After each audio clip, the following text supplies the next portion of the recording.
Here's my plan to stop the chemical, physical, and emotional mutilation of our youth.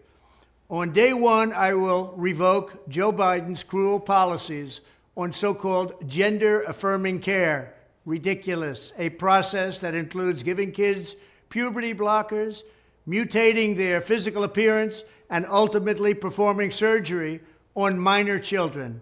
Can you believe this? I will sign a new executive order instructing every federal agency to cease all programs that promote the concept of sex and gender transition at any age.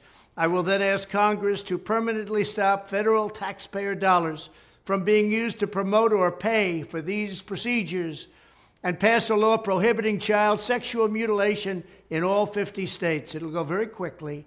I will declare that any hospital or healthcare provider that participates in the chemical or physical mutilation of minor youth will no longer meet federal health and safety standards for Medicaid and Medicare and will be terminated from the program immediately. Furthermore, I will support the creation of a private right of action for victims to sue doctors who have unforgivably performed these procedures on minor children. The Department of Justice will investigate Big Pharma and the big hospital networks to determine whether they have deliberately covered up horrific long-term side effects of sex transitions in order to get rich at the expense of vulnerable patients, in this case, very vulnerable.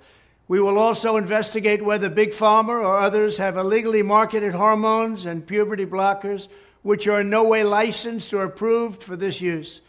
My Department of Education will inform states and school districts that if any teacher or school official suggests to a child that they could be trapped in the wrong body, they will be faced with severe consequences, including potential civil rights violations for sex discrimination and the elimination of federal funding.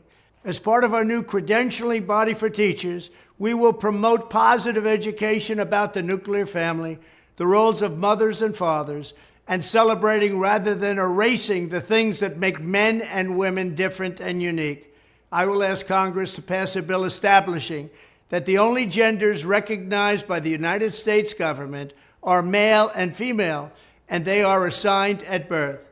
The bill will also make clear that Title IX prohibits men from participating in women's sports, and we will protect the rights of parents from being forced to allow their minor child to assume a gender which is new and an identity without the parent's consent.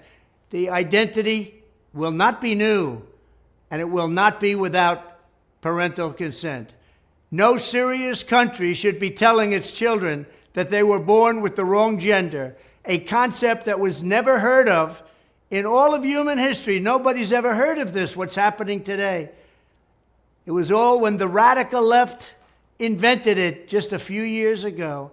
Under my leadership, this madness will end. Thank you very much.